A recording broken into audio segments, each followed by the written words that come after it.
Good evening, everyone. So, tonight looks a little different. I will be your host.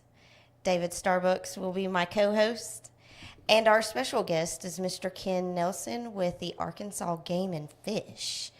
So, I'm going to let him kick it off by just kind of telling us a little bit about himself. Goodness.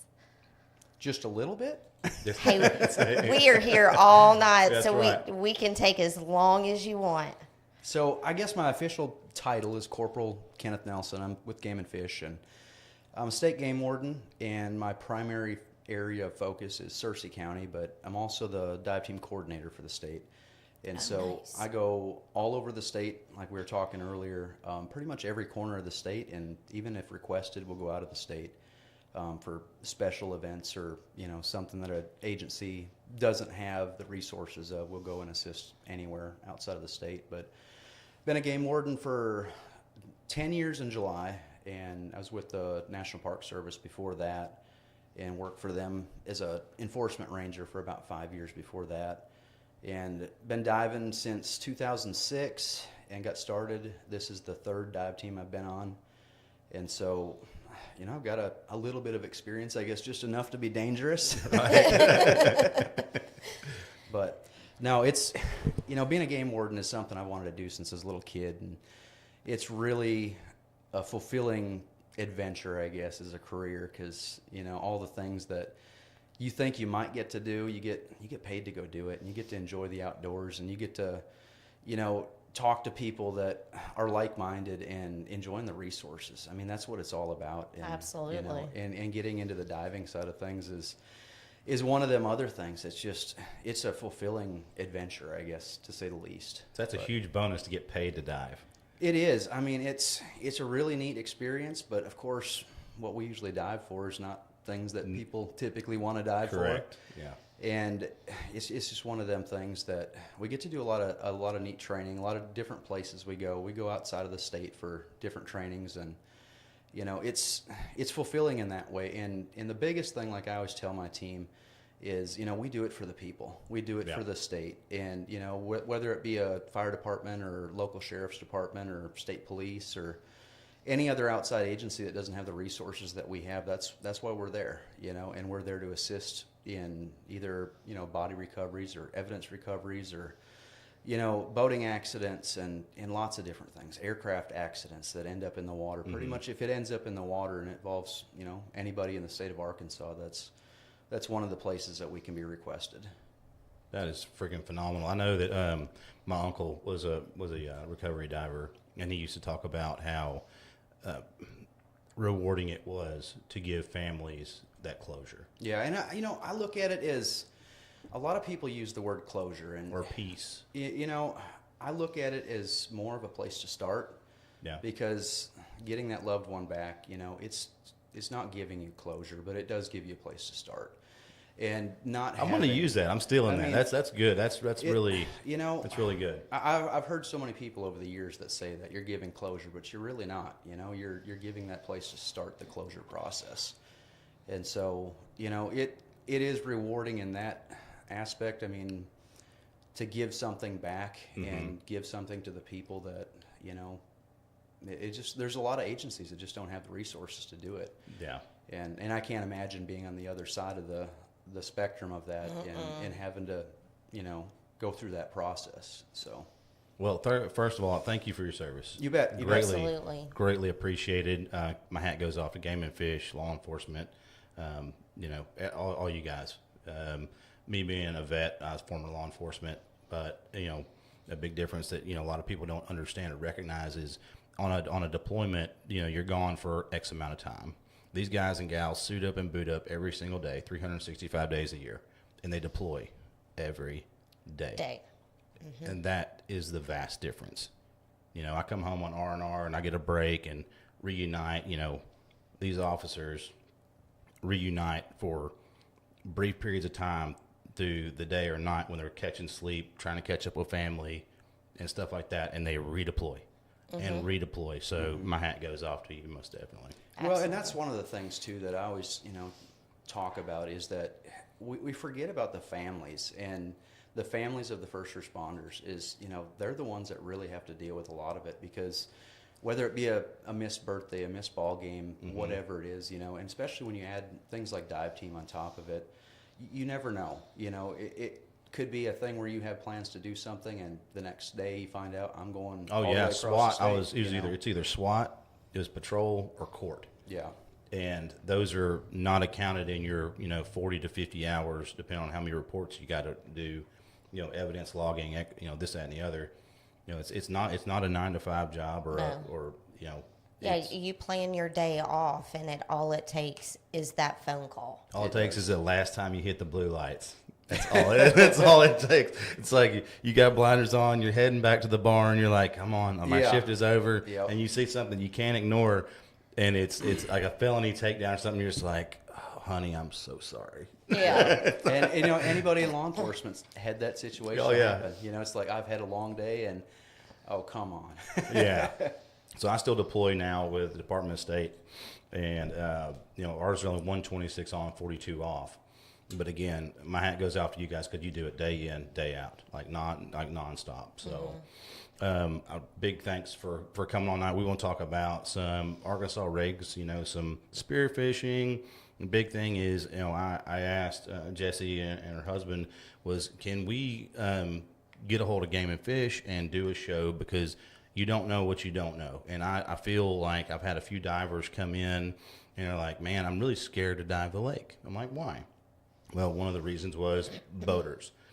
So I'm hoping that we will super awesome that he brought in the handbooks tonight. So if you're a boater and you don't have one of these, absolutely positively pick them up. I mean, they're free, right? They're free. And this is the fishing regulations that we have, and then also the boating regulations. But anywhere you can buy a license, you can pick them up. They're also online. If you get the AGFC app, we have the resources online as well. So, it's available, and all the ins and outs of what you need to know are in these books. And one of the other books I brought is our code book, and I just wanted to show it for comparison. These are the regulations that we have that we enforce. And of course, this is hunting related, fishing related, boating related, everything in general. But the general public has this, which you can see, of course, is considerably different. Yeah. But the thing is I'm going to go off of this when I'm thinking about making an enforcement decision, because this is what's expected to be known by the general public. Correct. And I don't expect that they're going to understand every single regulation in this book. But in this stuff, it's generalized, and it's common information for the most part. But there is specifics to different bodies of water, and correct. We were talking about that earlier. What we have here on Greer's Ferry, if you go up north to like Beaver Lake or something, it's going to be completely different. So know your area, know your lake. Make sure you check in advance. When it comes to the dive side of the house, take a moment to pause, or maybe get on social media, see what the crowd looks like. Yeah. If it's a holiday weekend, I get it, man. If we get a free chance to get wet, blow some bubbles, we want to. But you've got to lemon versus squeeze it. Take into accountability what, maybe the alcohol consumption for that weekend going to be. We know that on 4th of July and, all those other holidays. Memorial. Labor. Blah, blah. Yes, we know, and law enforcement does too, is while they're out, is they recognize that, the consumption of alcohol and boating is going to be up. And that's why we always see a bigger presence of law enforcement out on the lakes during those holidays. So as a diver, I want to challenge you guys and gals out there that are blowing bubbles, like, take that into account. If you're going to pick a cove or something like that to hit, make sure that it's kind of a lonely cove. Yeah, and that's one of my biggest recommendations too, because if you go out on the main lake and you've got, people out wakeboarding, people out tubing, people just fishing in general, it's not going to be anything desirable as a diver to be out in that and Right. to have to deal with that main traffic. But typically the water's going to be stirred up in that area too. So if you can find those other areas that are away from that, you're going to have such a better time, and it's going to be safer for everybody involved. Right. So It's funny, not funny, but we were talking about, kind of things that we talk about on the show and stuff like that, and how, I said, people coming in and, having a surface marker buoy. That is something that is a must. If you're a diver, you're out there on the lake, well, one, a dive buddy. unless you are solo certified, diving alone is just risky business at best. Yeah. Have a dive buddy. 2, have your surface marker buoy. So is that the one that's in the water? Or, because I have seen them where they just have the flag on the boat. So are you talking like both? All right, so you can have, I got a non-commercial or law enforcement team.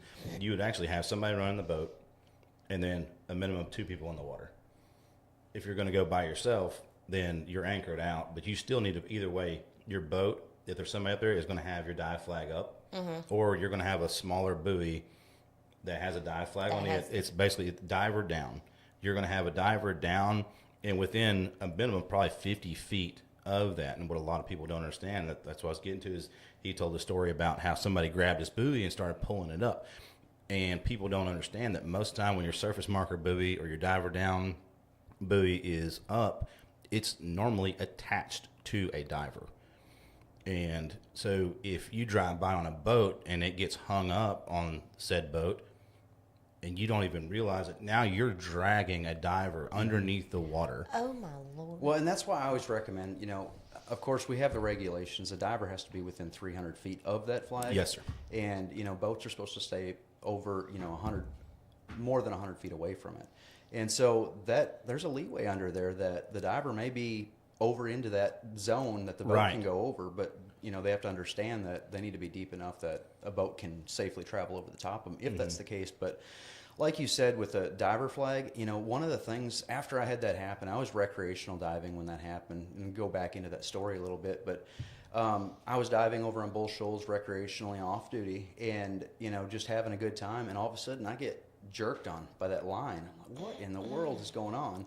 And honestly, I thought it was somebody on my boat that was goofing with you, messing with me or something like that. And anyway, he kept pulling on it, so I go up to the top, and the guy was just astonished that there was a diver at the end. He's like, I didn't know what it was. And that's one of the things as a boater, you need to understand what that flag looks like. Correct. And understand what it means, and we had an educational moment at that point for him to understand. I mean, I'm sure. But one of the things with that being said is what I've done since then is I make sure that I have that on a breakaway. Yeah. And so good that call. Way, anytime that, say, a boat comes by and snags that thing, it's going to break away from me and it's going to take it. But it's not going to be, because a lot of those lines, like your dive rec lines and stuff they're extremely strong. They're basically a trot line screen. Yeah, it's very strong. Wow. And so you do not want to wrap it around your hand or attach it to you with a carabiner or something solid, because you get dragged around.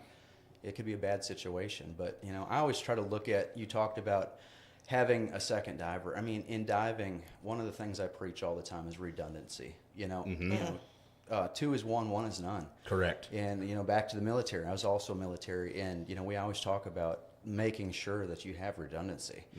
And extremely important. If you have something happen and you have another person there to help you fix that problem, like a thing that I preach to my guys all the time is, you get into a bad situation, just breathe. Yep. Just understand that you'll fix it, or somebody else will if they have to. Yeah. But if you'll just understand that I've got air, I can breathe, I'm fine. Yeah. Settle down and relax. That's important. And No, a lot of divers don't. They don't think of stuff like that. And in panic, as an instructor, is one of them things. If you've ever seen it in real life, it's terrifying to see. Somebody go through that. It was having somebody experience. I got to experience in real life, but on my end as an instructor.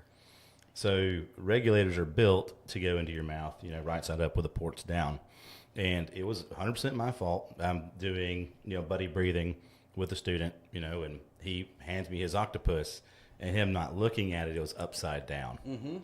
So when I took a breath of air, it was actually water that jettisoned down my throat. But this is where it comes in, where CESA, your controlled emergency swimming ascent, comes in. And I did a real-time, real-life CESA and got to the surface. And that student followed me up. He's like, "You're going to yell at me?" I was like, "Nope, I'm going to yell at myself." Yeah. I was like, because as soon as it happened, I knew exactly what I did. Exactly. And there's nothing worse than getting a mouthful of water, when you're 20 foot deep or worse. Yeah, there's nothing in the world worse at all. Yikes. And so that's a little different for us. We dive with full face masks, and we're running comms and things like that, which make things a lot nicer in a lot of ways. Oh yeah. But also, we always plan for the what ifs. What if those comms don't work? Because there's been plenty of times they just don't for whatever reason. And we figured out that if somebody's running sonar on one of the other boats, it interferes with our comms. But running a full face mask is a whole different experience altogether. I did a full face mask instructor, and the OTS Guardian. I mean, I'm not even trying to get a plug here with them, but that's what we're running right now. You can't flood it; it dumps itself out. You have to do it. You got to do a flood and clear. And as soon as you're trying to peel it away from your face and flood it, it's pushing it out as almost as fast as it's coming in. And it's one was like, I believe in this 100 wholeheartedly. Now the downside, without comms, you can still hear a little bit, so you got to be a lot more careful what you say.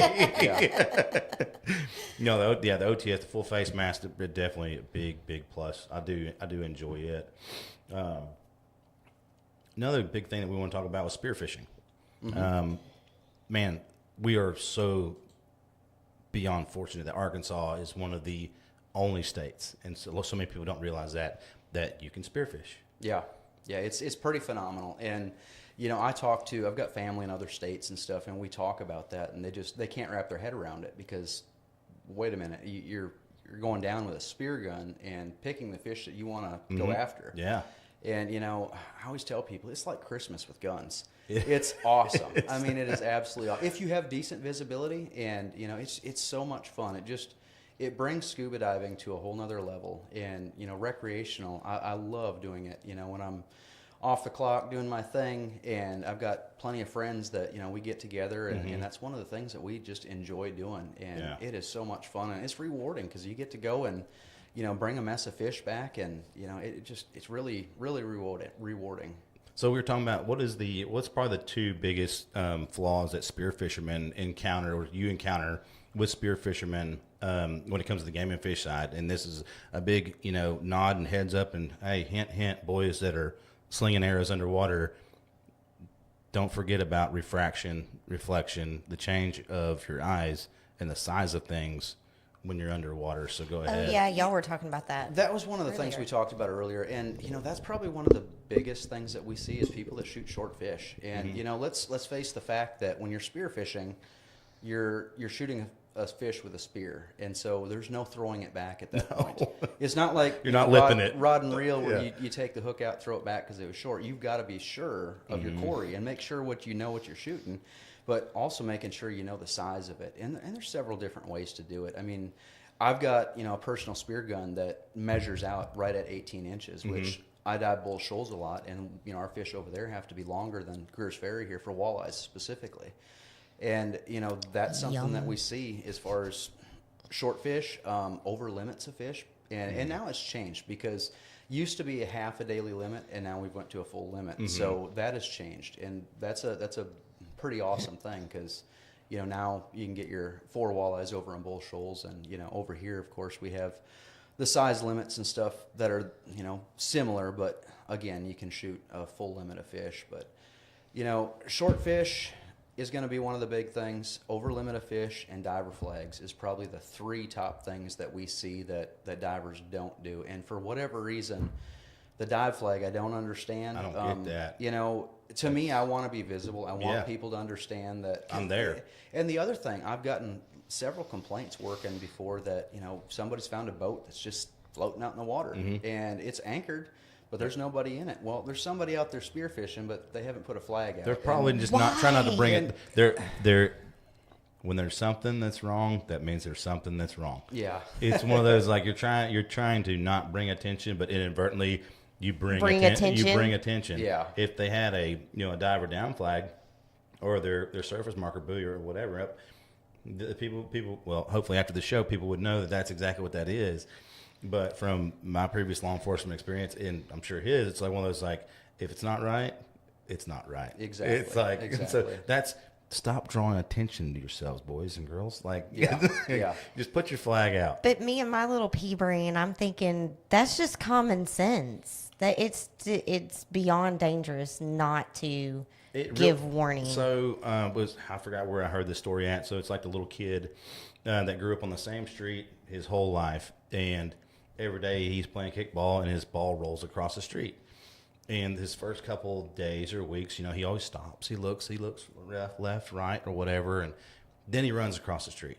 Well, after time goes by, he looks a little less, and he gets so comfortable that he's like, there's never any cars coming. Nothing ever happens. Complacency.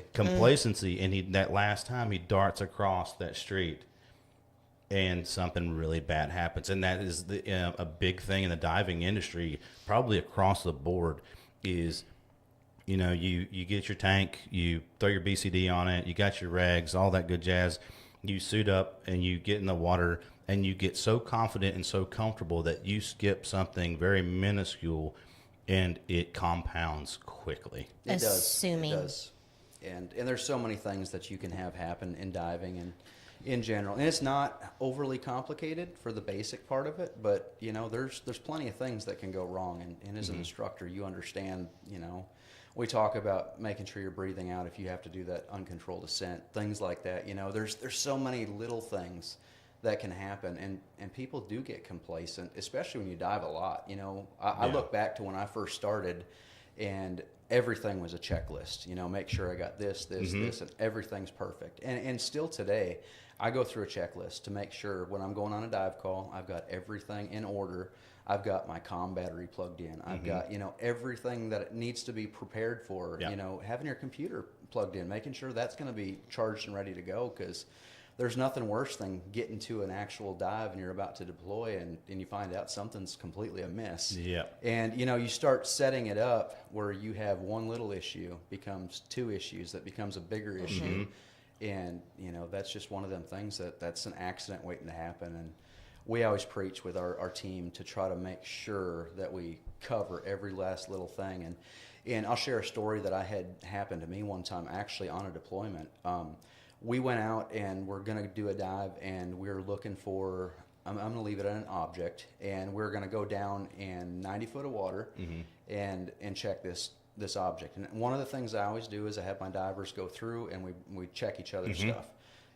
Complete equipment check, and everything was good. He said, you're good to go. Jump off the boat and instantly start to descend.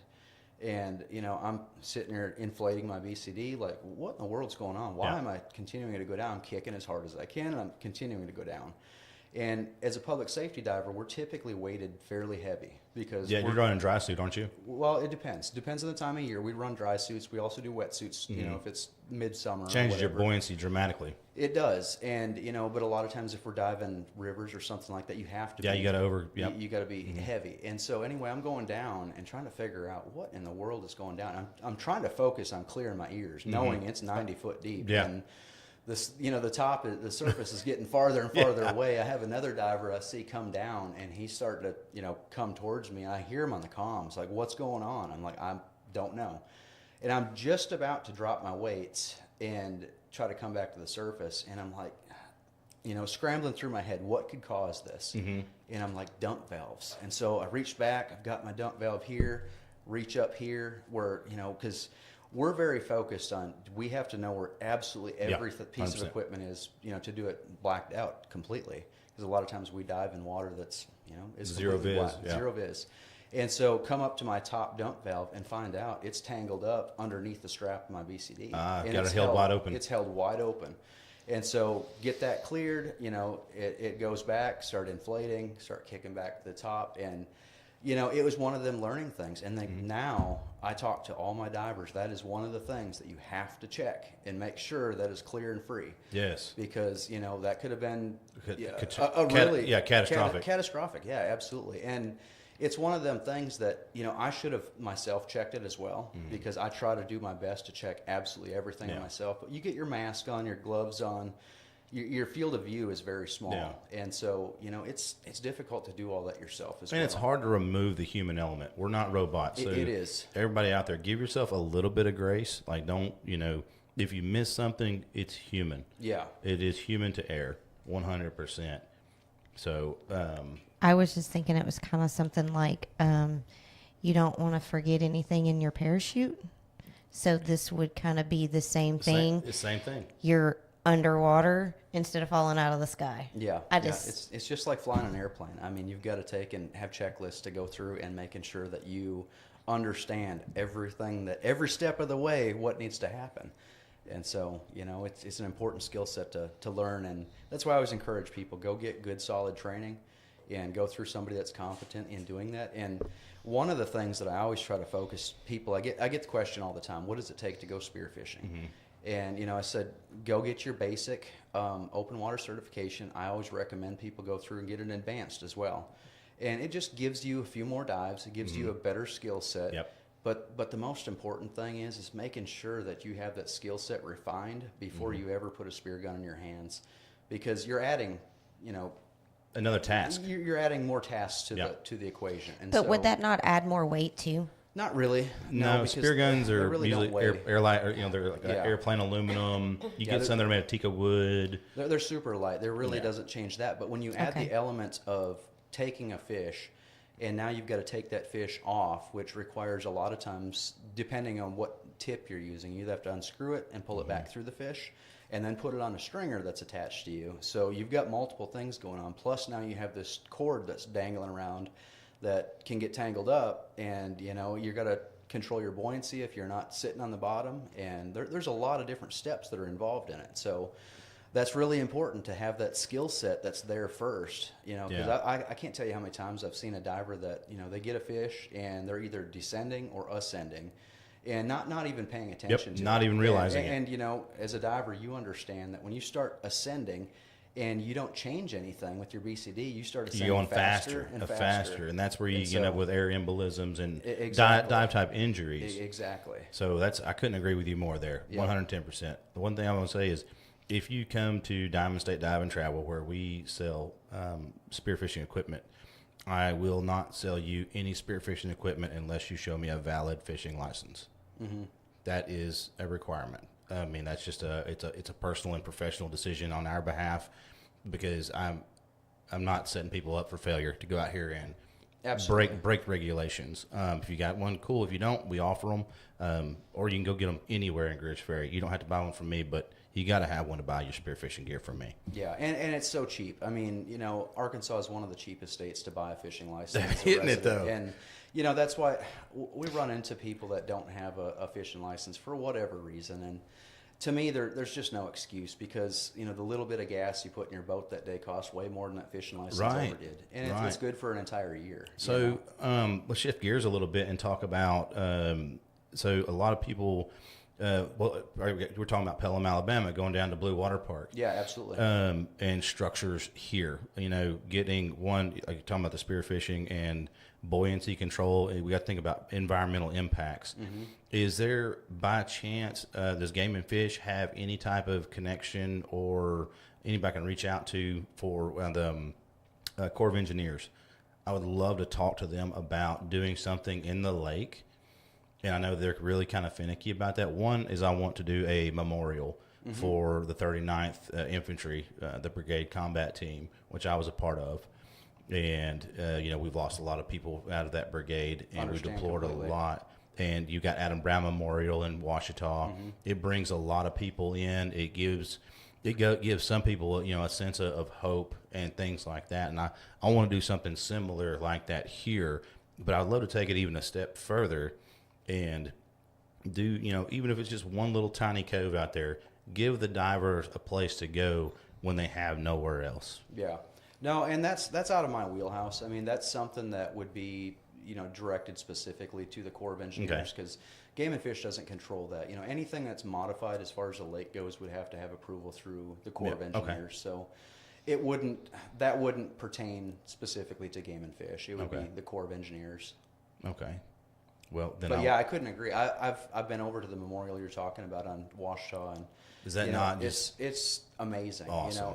And to see all the different challenge coins, and just to go through that, and it's a neat experience for anybody to have a chance to do, and I would agree completely. You dive Norfolk Lake. There's all kinds of different stuff in Norfolk Lake to go see, and it's pretty neat. There's an airplane over there, and there's several different things to dive. Bull Shoals, same way.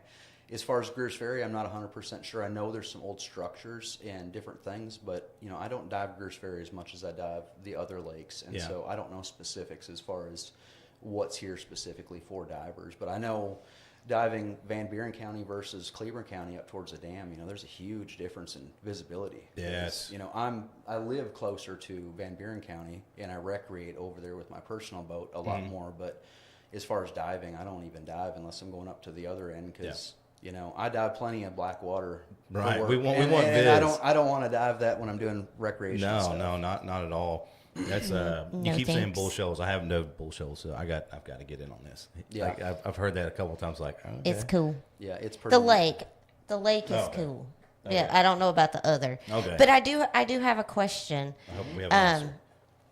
Y'all were talking about the fishing license and whatnot. So is there a different license, or is it just the same as your normal fishing license? It's a standard fishing license. Okay. And so Okay. it's- I wasn't sure with spearfishing. That's honestly a great question because I'm sure that there's a lot of people that was there a spear fishing, but no, it's just your standard fishing license.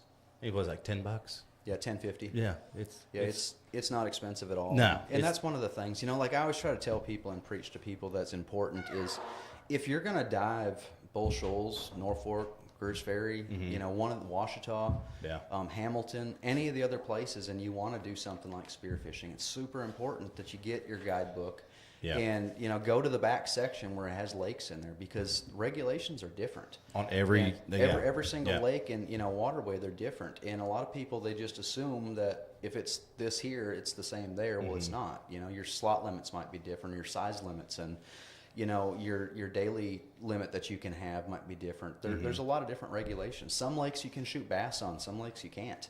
And so that's something that's really important to know. No, absolutely. And you see a difference because you dive, over here at Greers Ferry, and bass aren't like they are over at Bull Shoals. And Bull Shoals, they're like puppy dogs. They're just everywhere, And Greers Ferry, you don't see them that often. No, you don't. They know better. Yeah, they know better. Yeah, they hide. So I have. Dang it, I had another question. Oh, you were on fish limit, and I know they're all different. I mean, each lake is different and whatever, but is the limit the same for spearfishing versus me with a pole? it is now. It used to be that it was half the daily limit, and now it's changed. And so now you have the regular daily limit. And so that's just changed. I believe it was January For 1st. spearfishing. Correct. Okay. Yeah, it was very recent. Yeah, just recently that's changed. And so that's something that's pretty neat because, over, like I said, Bull Shoals, I keep going back to that, but, we could shoot 2 walleyes, and now it's up to 4. So that's a huge thing. Starting this next season, of course, because, of course, things aren't open as of right now. We're looking at June 15th is when stuff starts to open back up. And that's another thing is that, fishing in general, most lakes, they don't have a start-stop date. Right. Spearfishing does. And so that's something that's important for people to understand is that, there is a limit on the days that you can do it. And so you need to understand that. Yeah. So there's like a season? There's a spearfish season. And then on top of that, you have flathead catfish has a different season altogether. And so that's one of the things I flagged in my book here, spearfishing in general, page 18. And so June 15th through March 15th, and then flathead catfish July 15th through March 15th. And so, that's something that's important to understand because if you've never done it and you just think, well, I've got my fishing license, I got my scuba certification, I got a spear gun, I'm good to go. Let's go, and you just need to understand that. Because we've had it every year. We'll have somebody that starts early and either they do it maliciously or unmaliciously and, just didn't know. But it's one of them things that, you have to understand that that's part of your job to figure that out. There was a judge that I used to stand before quite a bit on the good side. And he would look say, at wait a minute. Yeah, and he would look at whoever it was that was before him and say, young man, young lady, ignorance of the law is no defense. Exactly. And I'm just like, oh, that stings. Yep. And it's like, but it's just because we do. I mean, these are free. Your guidebooks, your handbooks, your boater safety, everything else. And I can't stress enough. I know we kind of keep going back because that's you don't know what you don't know, but the great state of Arkansas, Game and Fish. There's no reason not to know. Everybody, it's all the resources are out there for you, and well, and like I was saying before too, even if you don't have the book, we have the app. That's right, you have the app, the AGFC app, and it has the guidebooks on the app, so you have it. Accessibility to it anywhere you go, even if you don't have the book with you. But I typically, I try to keep one with and understand. And the big thing is when you go through and you get into the first part of your fishing book, just like your hunting book, go into the first part of it, and it's new this year. It'll have regulation changes. Yep. And so you might know what it was 3 years ago, but things change. Doesn't apply this year. And whether it be a new regulation or just a changed regulation or a regulation that's been taken out completely, things change. Yeah. So boater safety. What's the age for boater's ed? So boater's ed. Anybody born after 1986 has to go through an actual boater's I squeaked by. education. That's what I asked him before. But one of the things I don't disencourage people that I took it. Because I was 82, I was born in 82, and I've still went through this course several different times, and there's a lot of things in there about navigation rules and things that working the lake all the time, I see people have no clue. Yeah, what they're doing. Not a clue. No. And, you see that at the boat ramp a lot. You see, that is the most fun. you see some interesting things at the boat ramp for Yes, sure. you do. But Yes, you that's do. one of the big things is go through and figure out what you can and can't do. And you're going to learn something regardless. And driving a boat is nothing like driving a car. Nothing. It's completely different. And then you get into personal watercraft, and every year we get people that don't understand that if it's not under power, you're not going to steer. No. And let's go real fast up towards the dock, scare my buddy, and then let off. And They kill the motor, and it's like you're still going straight, bro. Exactly. You're not going to change a thing, and people don't get that. And that's like I try to explain to people that you're going to run a boat. It's your responsibility as the captain of that boat to have your people prepped and your safety equipment that you have to have. Life jackets for everybody. Understanding what you can and can't do is your responsibility, ultimately, and for the safety of everybody. Not only the people on your boat, but the people that are around you as well. That's why we're putters. You're putters. We're On the farm putters. too, no? Yes. Yeah. Well, So- me and David are. I That was mode's like, on the bass boat. I've been bass fishing with your husband. That's Yeah. I don't talk about that thing because I don't ride in that thing. It was the scariest, most amazingly horrible thing I've ever been through in my entire life. Yeah. Yeah. Like it's bass boats when they are like full tilt, wide open, No, like they're running to sir. the hole. Oh yeah. It's Sitting like, on top of the water. Just no thanks. barely in the water. yeah, like thank the you. lower units in the water, and, Yeah. stuff. And I'm just over like I have absolutely no control at this point. Yeah. I'm just None. along for the ride. No, I've been in White several. knuckle. Yeah, I've been in several that high horsepower bass boats that when you run it and you get to chime walking, where it just it's almost out of control. You have to stay with it. People don't realize the difficulty of staying on top of that thing. Oh, yeah. And I hate to say it, but a guy can go buy an $80,000 bass boat, but he can't go buy common sense. Preach. So I Preach. mean, and I don't know what it is, but it seems like every new boat owner has to see how fast will this thing go. Yeah, and that is the wrong thing to do. Yes. And I've seen so many people, they don't know what trim does. They get it wide open and they'll either get it trimmed out, forget to trim it out when they stop and then take off again, or there's so many different things that you see that amazes me. I've seen people take off with an anchor still down. Oh yeah. People with trolling motors down, and they're trying to run wide open across the lake in a bass boat, and they're wondering what is going on. Why is it riding so rough? Why is it? No, So if you've ever taken off with an anchor still attached, if you run over a diver that is hooked up, that's probably what it's going about to feel like. Yeah, it's not a good thing. Not a good thing at all. And I know we have power boats and speed boats out here on this lake. I mean, we got almost 44,000 acres to play with.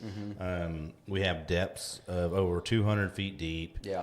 I mean, it's a true godsend to have something so beautiful gifted to us, and I want everyone to walk away from this specific episode with a better understanding, a knowledge, a basis of where to go to get some knowledge. And that divers, and this is going to sound real cheesy because I'm going to throw it out there either way, but divers and boaters can cohabitate. Absolutely. We can both enjoy our sports safely. Yes. But we have to work together. Yeah, and be Correct. respectful to one another. You get Yes. Yeah. And ask questions. Yeah. Ask 100%. questions. I invite anybody to come by the dive shop anytime, hang out. You don't have to buy anything. David Come likes to talk. That's why I'm here, sitting where I'm at. But it's one of Coming those. from me. Yeah, right. But come by the shop, and if I don't know the answer, I will get it for you. I won't fill you full of bull. Yeah, and one of the things, like when I teach hunter education or I teach boater education, one of the things that I always preach to my students is I always give them a challenge. And I said, in this room, there's somebody that has never run a boat. There's somebody that has never maybe been in the water, tried wakeboarding or kneeboarding or tubing, anything.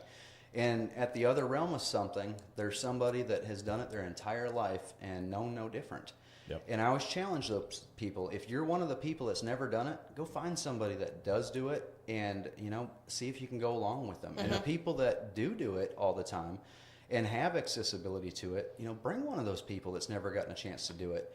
And the same with, hunting and fishing. Same difference. If you've never done it, go ask somebody, because let's face it, not all of us grow up in families that are able to either recreate and do that, or we have other people that have done it their whole life, and there's a difference between the two sets that if you bring them together, a lot of times you'll make one of the best friends you've ever made. Right. Just Absolutely. reaching out and asking somebody, and most people, divers especially, I've found that if you go and just ask somebody a tip on this or that, most of the time it's like fishermen. Some of them are going to lie to you and not tell you where, of course, where's your hot spot? I'm not going to tell you that. But at the same time, we're always willing to help each other out. Yeah. And that comes with a lot of things. If you'll just ask and you'll figure it out, that people are out there to help you for the most part. And it also builds that, we're talking about, we've got people that are out recreating, doing the wakeboarding and just boating in general. And then we've got the divers. If we talk to each other and come up with, okay, this is what I'm planning on doing. I'm planning on going over here and doing this. Would you mind just, kind of staying out of this area that I'm doing this? A lot of times people will be completely respectful. 100%. Absolutely. Yeah. But when you come at each other in such a way that, why are you over here? I'm over here. Now I'm going to do it spitefully. Yeah, Exactly. that's exactly. perfect right there. Yep. Spitefully. Yeah. Because if I were to go up to him and say, "Hey, I'm coming over here to dive. Don't bring your boat over here." Yeah. Yeah.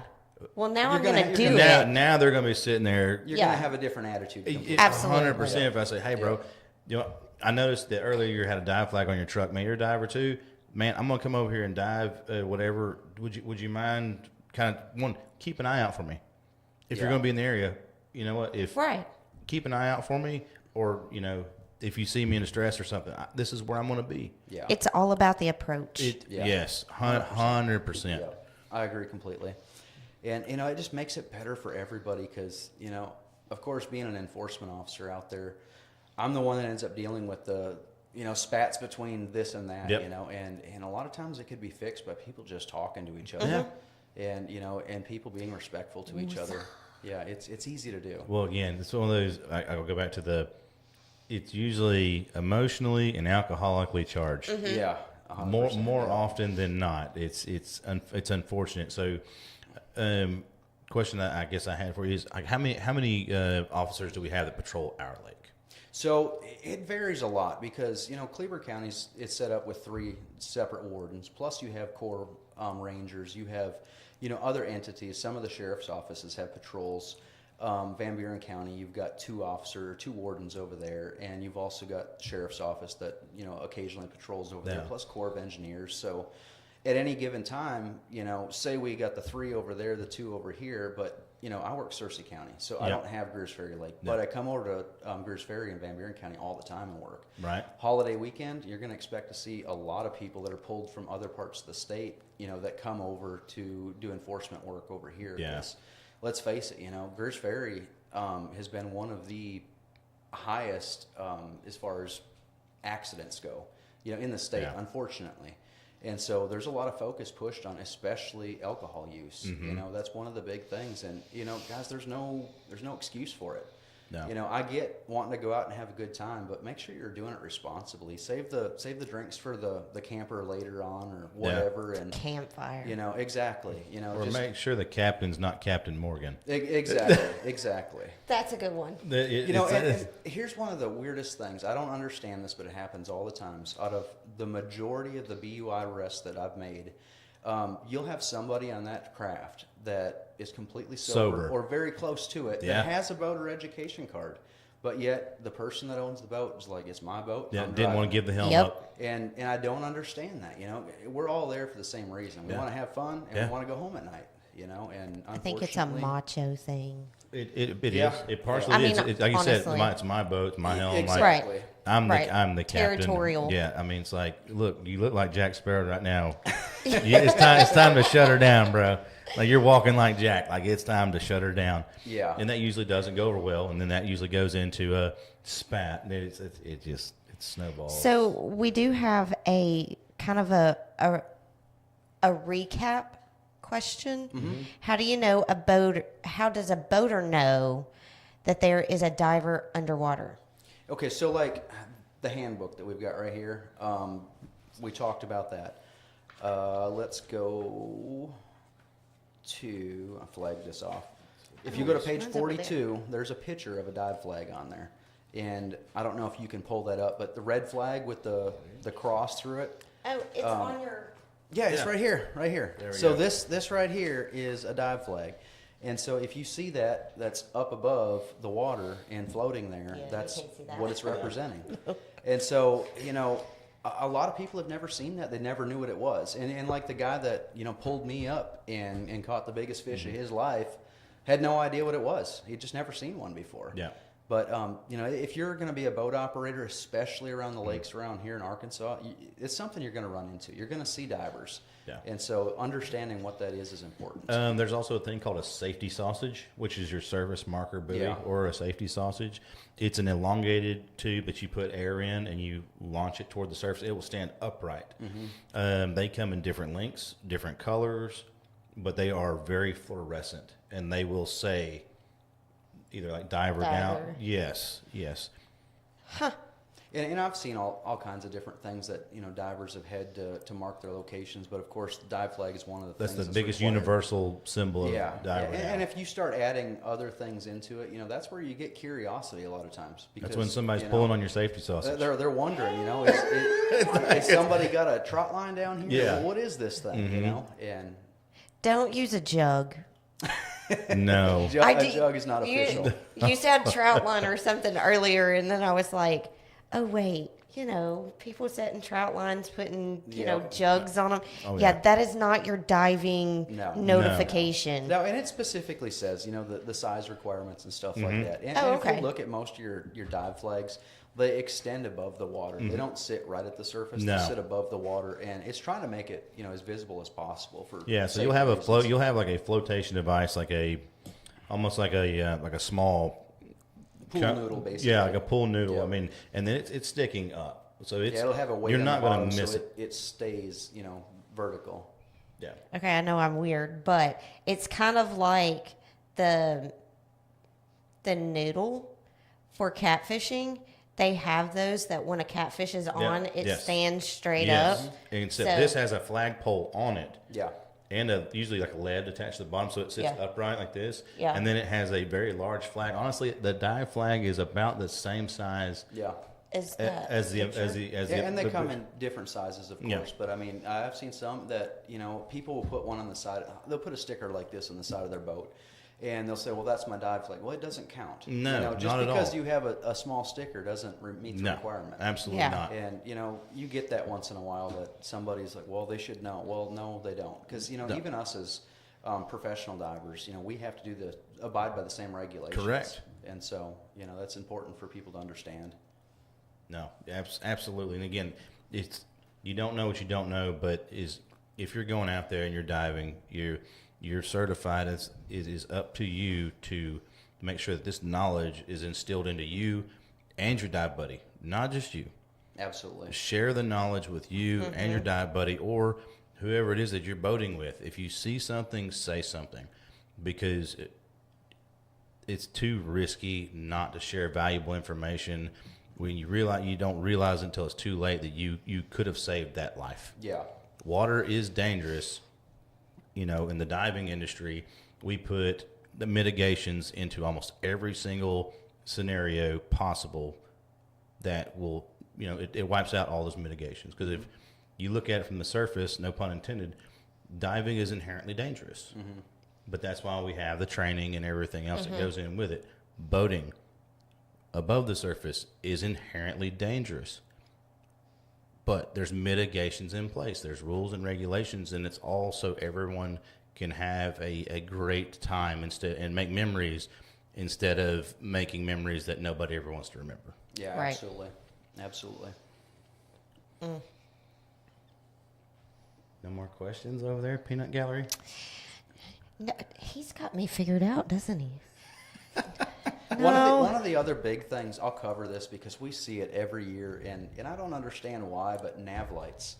People are going to be good out. one. People are going to be out after dark, and for whatever reason, one of the biggest things that we see is people running their docking lights. So a boat is, again, not anything like a car. So they turn the docking lights on, which are used for docking a boat only. Those are the ones on the front. The white facing, Yes. bright Yep. lights. And somebody will have, I've seen people that got 50-inch light bars on the front. And, if you turn it on going down the lake at night, you can't see any better. Mm-mm. And the thing is you blind everybody else that's coming down the lake. And they can't see your navigation, your red and green lights, to understand what they're supposed to do.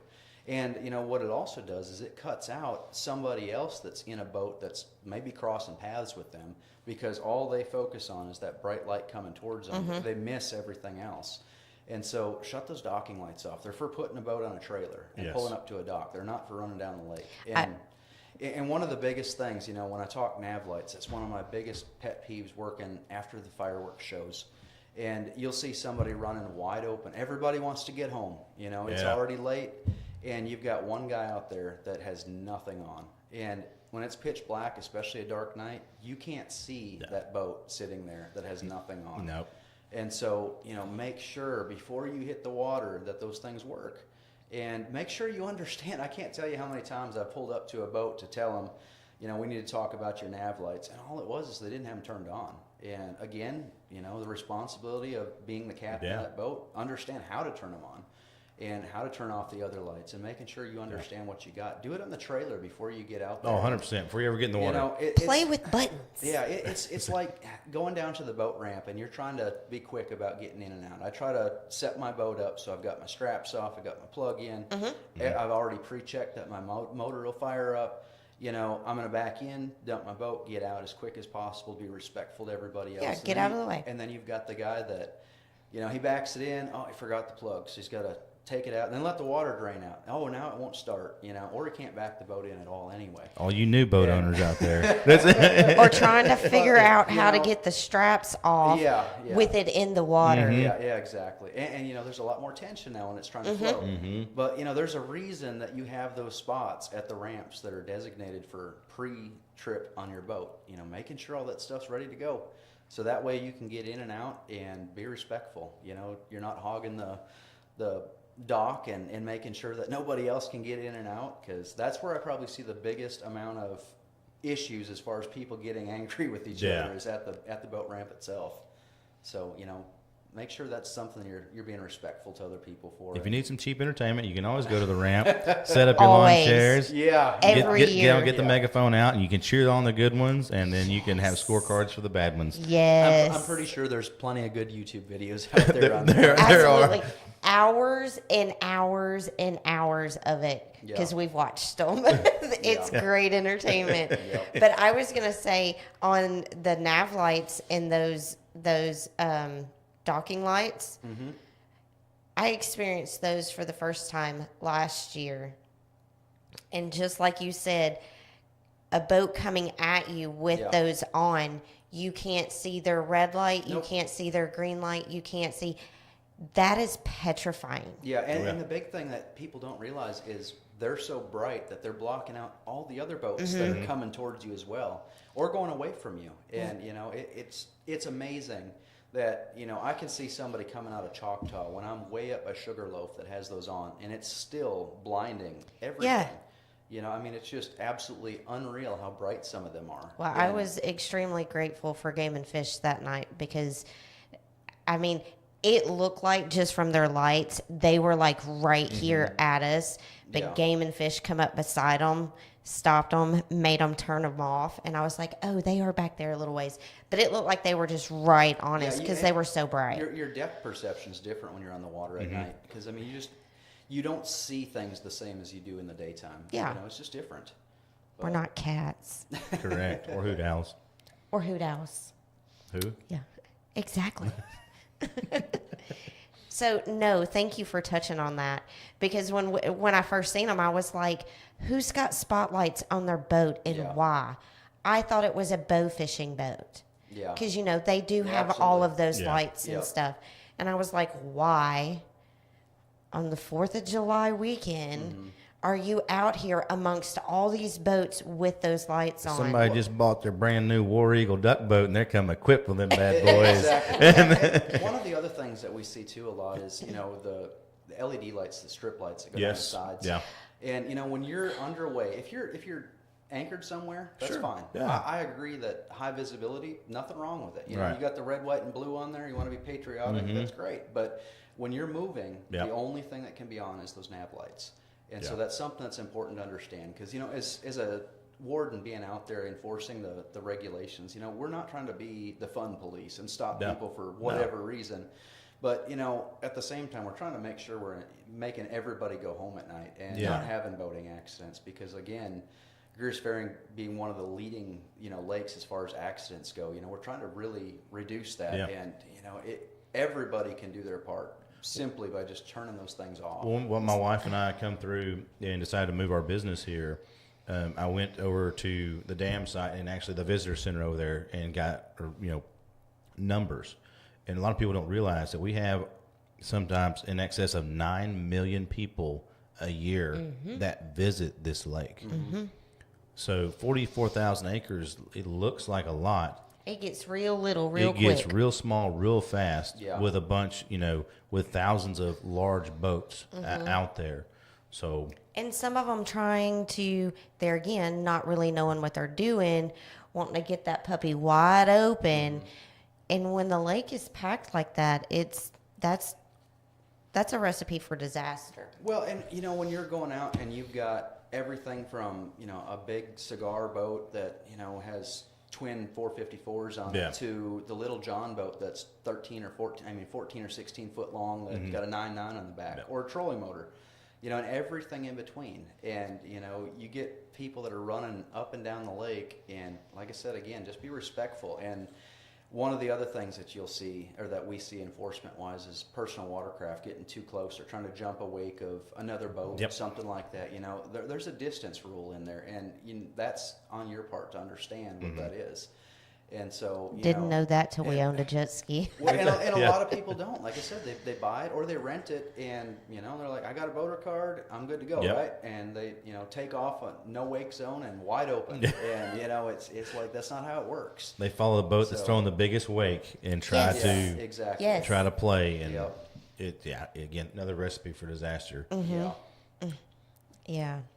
I had another question, and it left me.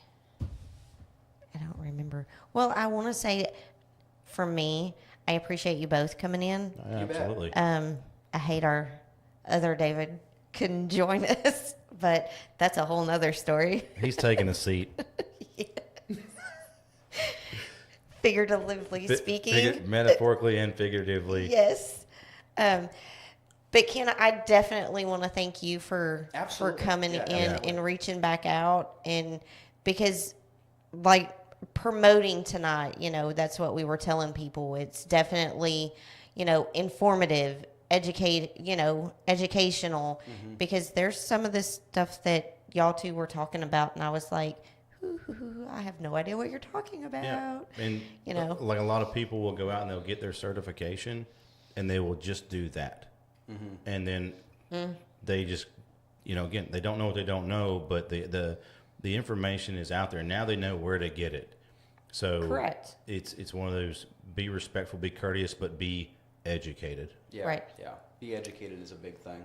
And, I hate it, but, a good majority of the fatalities we have every year can be prevented with life jackets. If you're not a good swimmer, if you're running a boat at night, whatever the case may be, just put it on.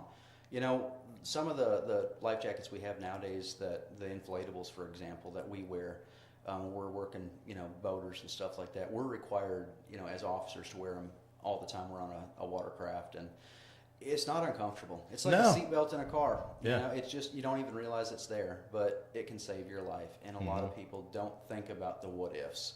And, that's one of the other things as a captain of a boat, making sure you've got life jackets that fit everybody. Because I can't tell you how funny it is to watch a 300-pound man try to put on a child's life jacket. It is entertaining, to say the least. Oh, But, my. because they'll have the 3 adults that they're supposed to, and they've got that one kid, and it's like, okay, everybody grab one. Okay, now everybody try to put them on to make sure because they need to be fitted to that person. Right. And And, so- and they've got to be able to hold you Yeah. up Yes. if you have to use it. And Exactly. that child life jacket's not going to Well, hold you up. and the other thing is accessibility. It says readily accessible is how it reads. So when you think about readily accessible, that does not mean the package that came in from Walmart that has 5 different life jackets that are still sealed in the plastic. Yeah, absolutely not. Buried underneath the cooler, underneath the seat. That I've seen it so many times. That, can you show me the life jackets? And they got to dig it out, and they pull out this brick, and it's still completely sealed up, and Never been opened. Never been opened, and it's like, I ain't got any idea how that works. Yeah, they get it out, they don't even know how to put it on. That's a requirement. You need to be able to understand, if you're the captain of that boat, to show everybody, if they've never used it, how to use it. Yeah. Oh, yeah. And so, Well, that's like our youngest niece. If she's on the boat with us, and she's 10, yeah. and she swims like a fish, but she knows boat's moving, you have your life jacket on.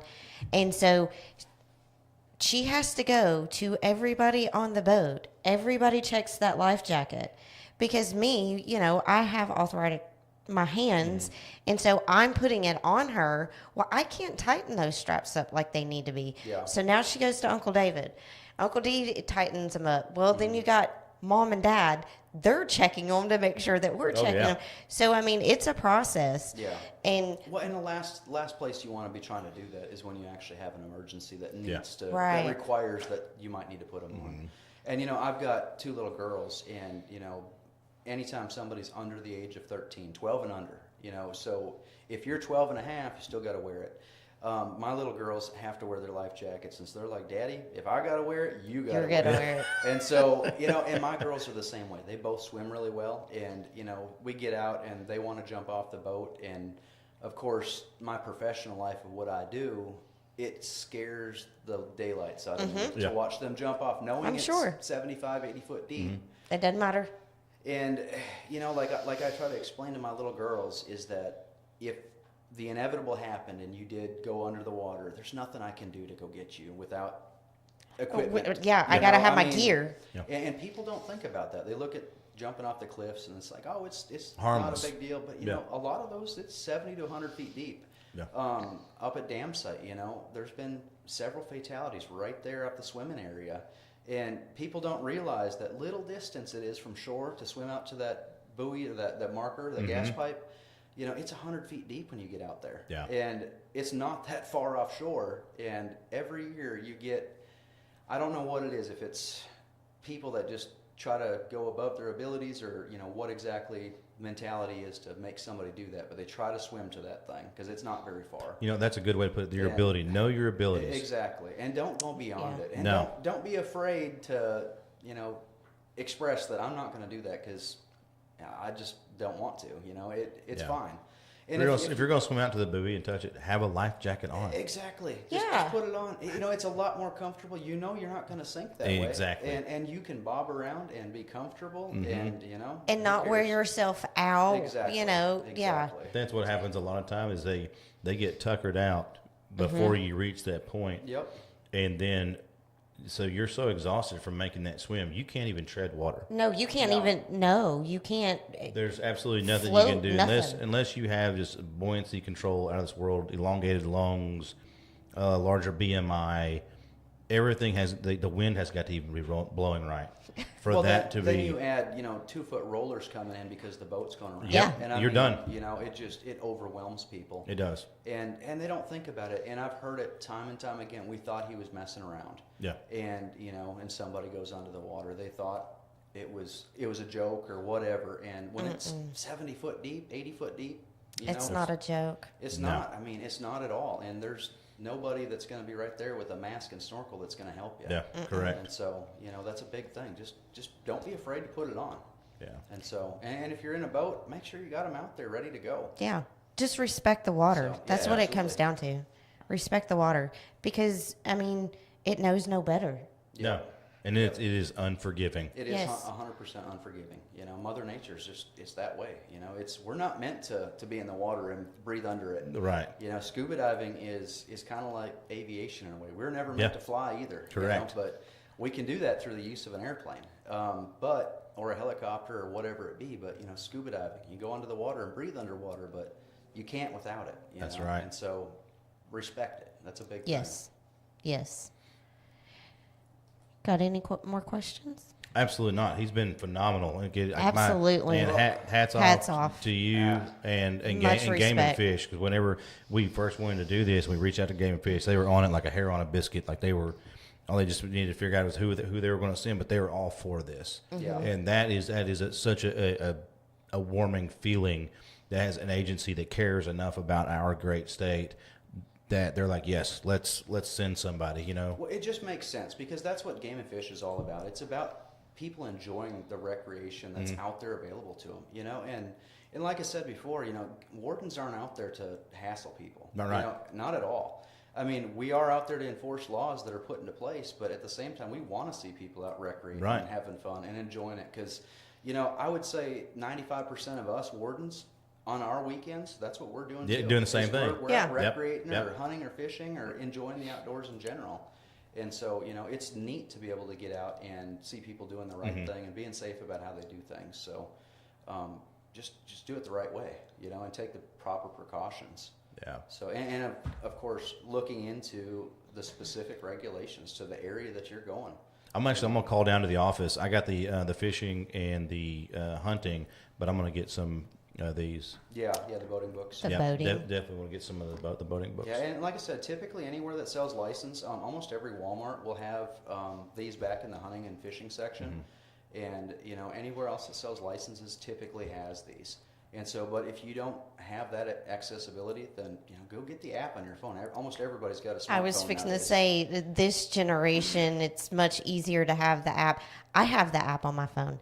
Not that I buy a fishing license or hunting license because I don't do any of it, but I have it for when I did go fishing to make sure that I had my fishing license or whatever. So I do have the app. One thing with that being said, too, I want to bring up something else that I see constantly, and with the app, most people are buying their license with that app, and they pull their license up to show us on their phone. Perfectly fine, that's acceptable. But one thing I always tell people is please take a screenshot of it. Yes. Save it to your favorites, so that way Yeah. when I go to check you and you don't have cell service, I don't have to spend. You can get one pulled up on your I photos. don't have to spend the Yep. extra 5 or 10 minutes to call it in to Yep. verify that you have a valid license. Just screenshot it, and that's acceptable. That's a great idea. So a lot of people never think about simple things like that, and working Buffalo River, there's so many places that don't have Oh, any cell bless your service. heart. And and I got that guy that's on there. Well, just give me a minute. I'll get it pulled up, and if you have that screenshot, Yeah. it's right there. All Yeah, the you time. don't have to. You don't have to wait on it. Yeah. Yeah. So that's just an easy thing for people to do. Exactly. And then, I mean, no matter what happens, it's there, and all you got to do is go through your photos, and like you said, add it as your favorite, Yep. and it's easy to access. I did do that only simply because I was real bad about closing out a lot of my apps and stuff, Yeah. and I couldn't remember how to go back in Yeah. and find my license after I purchased them. So as soon as I'd done it, screenshotted that puppy. Well, and the app has had a couple of updates, and it's changed a little bit over the last couple of years. So if you have one of the older versions, delete that and then re-download it, and it'll save your information. I probably have the old one. But yeah, it will give you the most up-to-date information. And the new one is very, very nice. It works really well, and whether it be checking deer, stuff like that, it's super simple. And I've talked to a lot of guys from other states that have used it, and they're like, "Man, this is phenomenal. Yeah. It works really well." And so that's a good thing. And having an accessibility to all this stuff, this information is right there. I mean, you don't have to go out and have the book to have it on your boat, and you could save it if you want in a PDF file and save it to your phone. That way, again, if you don't have service out there, you can still do it. Yep. So. Yep. Heck yeah. Well, again, thank you very much for coming and spending some time with us and talking it out. Really appreciate it. Very, very informative. And just taking time out of your evening. Absolutely. No, I enjoy getting out. Like I said, I enjoy talking with people that enjoy doing the same things that I do. So, anytime we can get this information out there and save somebody from even getting a simple stop from us to, Sure. Like I said, we're not out there to destroy your weekend. We're out there to enforce the laws and make sure people are doing things the right way. And we all got a job to do. Exactly. That's what it comes down to. And we're people just like everybody else. And, we enjoy what we do, but we're passionate about what we do too. So, Correct. that's one of the biggest things, like the life jacket thing, especially being, with the dive team. Unfortunately, we've had to deal with a lot of fatalities. And that's one of the things when somebody either doesn't have a life jacket, or especially a kid that's not wearing a life jacket, that's almost mandatory for me that you're going to get a citation, just for the simple fact that I've dealt with the other side of things too many times. That kid didn't make that choice. Yeah, you exactly. did. Correct. Yeah, exactly. You're the adult. And 10-year-old Johnny's not going to say, "I'm going to put that on because I'm No. supposed to." He's Right. not going to do it unless he has to. Correct. And my little girl's been the same way. They're not going to put it on unless Dad says, She was "Okay, you not gotta happy have it." with us. Yeah. But it's done. Oh yeah. That's what I always get. It's choking me. It's choking. No. Or it's hot. And I get it. It is. It is. It's not fun to have to wear But it all the time, but Is hey.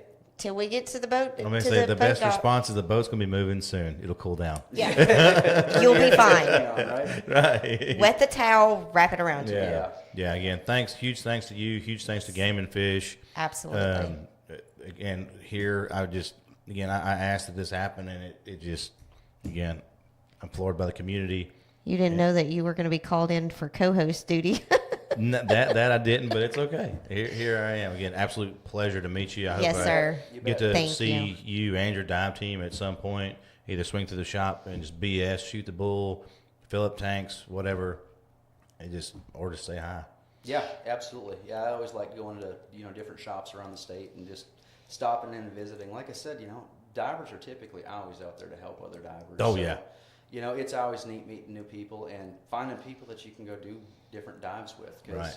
Like I said, Greer's Ferry, I've dove it several times, but I've not seen everything there is to see. And you talk to somebody local, they're going to say, "Hey, you really need to check this out." Yep, this place and this place. There Absolutely. used to be a city down there. Yep, absolutely. And, like over Bull Shoals and Norfolk, I keep going back to that, but there's so much over there to see too. And, Greer's Ferry it's an awesome lake. And like you said, what's so neat is in Arkansas, we have this focused area of all these big lakes right here together in North Arkansas. And it's just absolutely phenomenal because I've had family come in from other states, different places, and, we get out on the lake and they look at it and they're like, wow. Yep. It's just unbelievable. Go hike to the top of Sugarloaf Mountain. I mean, it is absolutely amazing. Got that yesterday. My son and his girlfriend came in from college, spring break. Yep. And we pulled up to the resort. I put fuel in his tank. And his girlfriend looked out over the mountain. The sun was setting perfectly. And she's just like, I said, "That's why I live here." Yeah. Yeah, We- it's a magical place. Yes, It I is. mean, It is. We are definitely blessed. The most underrated state in the nation is what I tell everybody. Yeah, I was gonna say, don't say it too loud. Yeah. It's our top. I do best this every time. I unkept goof up every secret. time I'm on the show, and I build it up, and they're like, "Shh." I'm like, sorry. Yes. So I want to share kind of a funny story. So I'm originally from southwestern Minnesota, and anyway, I went to college, and after I got done with college, put in for a couple of warden jobs that were up in Minnesota, Wisconsin, Michigan, northern states, and made it through selection process and got to the very end of the selection process, and every one of them would tell me, you know, you've got a lot of experience. I was an EMT, you know, I'd been doing diving already, had a lot of stuff on my resume, but I didn't have any experience. And so I got frustrated, and I said, you know what, I'm going to go on to USA Jobs, and I'm going to apply. I applied, I bet, 100 different jobs across the country. And Arkansas, I get a call from Arkansas, Buffalo National River, and they said, hey, we've got a seasonal job for a Park Service Ranger. And I said, well, is it enforcement? And he said, yeah, it's an enforcement ranger. And I said, perfect, 6 months, and I'm like, I'll take it. And anyway, so I got a camper, and my fiance at the time, we come down here with a camper, and we literally never Google searched Buffalo National River or Arkansas, nothing. Man. We're like, you know, it's 6 months, we're going to do it, we're going right back north, and we got down here, and I mean, that was 15 years ago. And maybe 16 years ago We now. suck you in. Oh man, I like, but as soon as I pulled in and then drove around and looked, it's just like, I'm never leaving. This is unbelievable. Like clear water, you know, just you get the seasons, you get everything that Mother Nature has to offer. It's unbelievable. It is. And she you can know, be brutal. Oh yeah, She yeah, can. she can be. But I mean, She giveth and she taketh. Yes. but you know, going from mosquitoes the size of, you know, birds to, you know, things that we had up in southwestern Minnesota, it just completely different culture altogether, and the people being friendly down here, and you know, if you like the outdoors, it's just such a neat place. Yeah. But it's just funny because, you know, I always talk about that coming down here and never even looking at it like 6 months. It's not on most people's radar. No, It's really not. No, We're only going to be there for 6 months. Yeah. It ain't Who no big cares? deal. We can do that. Exactly. That's how we And get you. And then you come down and then you start looking at the lakes and you look at the rivers, and you know, it's just, especially North Arkansas, it's just unbelievably cool. Sucker. There's so much. And you know, now with my family, we go out camping all over the place. Try to hit all the different state parks and the core parks. And, you know, it's so neat what we have here. And you know, we've got several national parks, you know, in the state. Arkansas's got a lot to offer. It's really, really awesome place. And So with that being said, now the real question is can you see yourself living anywhere else? absolutely not. Yeah. No, because, you know, and I've been able to go a lot of places in the country and visit a majority of the states in the country, and there's still no place that I'd call home except here. Absolutely. Because you can still come back. You can go see the different stuff. And, you know, I tease my brother. He still lives up in southwestern Minnesota. And, you know, we'll go up in the wintertime every once in a while. And it is so cold and snowy. And don't get me wrong, I still do like ice fishing and I do like snowmobiling. Yeah. But I can go on vacation and do that. Exactly. Come back, and it's 60 degrees. Right. Yep. Right. Yep. But yet we get snow, and we go sledding in the winter, and you know, enjoy just an absolute beautiful fall and winter and spring, and you know, it's a magical place. I love it. I like to say we get a minute of snow, Yep.